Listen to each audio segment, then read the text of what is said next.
Let's get right into it. Number 8, Solomon's compromise plants the seeds. The story of Jerusalem's downfall doesn't begin with Babylon at the gates.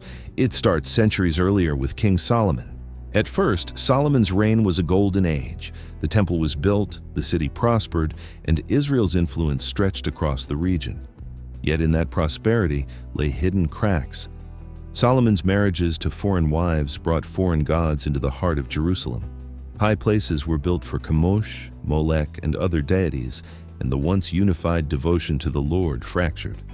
The prophet Ahijah even warned that Solomon's dynasty would lose most of the kingdom because of this compromise. The kingdom didn't collapse immediately, but the precedent was set. Political alliances at the cost of covenant loyalty. From here on, Israel's story became one of divided hearts and divided kingdoms. The long-term impact was clear. What should have been the strongest foundation of Israel, worship of God alone, became eroded. This spiritual weakness would resurface in generation after generation until it culminated in disaster. The takeaway? Great falls rarely begin in a single moment. They often start with small compromises that erode integrity over time. Number 7. The kingdom divides, north versus south. After Solomon, his son Rehoboam's harsh leadership caused the northern tribes to revolt. 10 tribes formed the kingdom of Israel in the north, leaving Judah and Benjamin in the south. Jerusalem remained the capital of Judah, but the division weakened the whole people of God. Instead of standing united against external threats, the two kingdoms often fought each other. Israel in the north quickly sank into idolatry under kings like Jeroboam, who set up golden calves at Bethel and Dan. Prophets like Elijah and Hosea called them back, but their decline only worsened. Judah had some good kings like Hezekiah and Josiah, but they too struggled with cycles of faithfulness and corruption. And while Jerusalem still held the temple, the city was no longer the heart of a united people. This division was more than political. It was spiritual. The covenant community fractured, and their ability to resist larger empires around them diminished. By the time Assyria conquered the north in 722 BC, Judah stood alone, a smaller and more vulnerable kingdom. The lesson is sobering. Division among God's people often makes them weak against the challenges of the world. What should have been their greatest strength, their unity, became their downfall. Number 6. The prophet's warnings ignored. As Judah declined, God sent prophet after prophet to sound the alarm. Isaiah, Jeremiah, Micah, Habakkuk, and others all warned that if Judah continued in injustice, idolatry, and reliance on foreign powers, judgment would come. Isaiah told them not to put their trust in Egypt for military help. Micah declared that Jerusalem would be plowed like a field if corruption continued.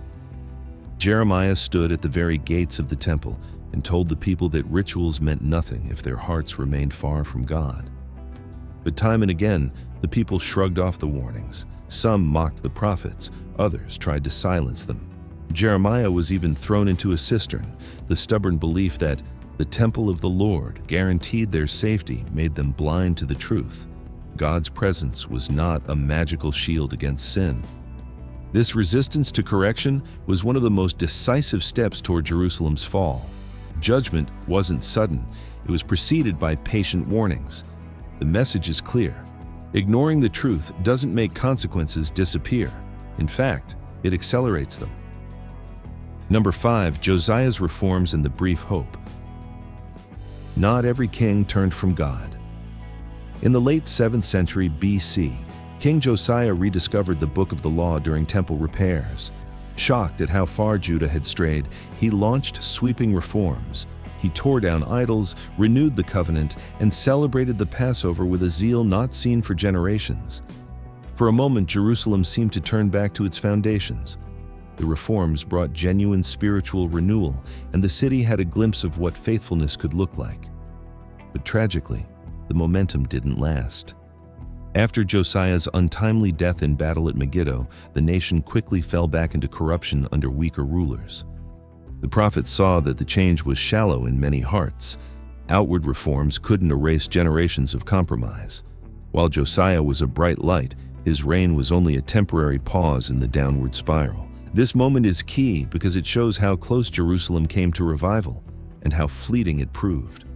Without lasting commitment, even the best reforms can fade away. The lesson? Genuine transformation must reach the heart, not just outward behavior. Otherwise, it is temporary. Number 4, the rise of Babylon. While Judah struggled internally, the world stage was shifting. The mighty Assyrian Empire collapsed and Babylon rose to power under King Nebuchadnezzar. Babylon swept across the ancient Near East, defeating Egypt at Carchemish and asserting dominance over smaller states, including Judah. At first, Jerusalem survived by submitting as a vassal state. Babylon deported some of the elites, including Daniel and his companions, but left the city standing. Still, the pressure was immense. Each king of Judah had to choose loyalty to Babylon or rebellion with hopes of Egyptian support. This geopolitical storm revealed Judah's vulnerability. What had once been a powerful united kingdom was now a pawn in the struggles of greater empires. Instead of seeking God's direction, leaders wavered between foreign alliances. The rise of Babylon is crucial because it shows that Jerusalem's fall wasn't only spiritual, but also historical and political. When a nation is spiritually weak, it is often politically fragile as well. The lesson remains relevant. Where there is no firm foundation, external pressures eventually expose the cracks. Number 3, the first siege and exile, 597 BC. The first major blow came in 597 BC. After King Jehoiakim rebelled against Babylon, Nebuchadnezzar marched on Jerusalem. The city was besieged, and Jehoiakim's son, surrendered. This was not yet the final destruction, but it was devastating.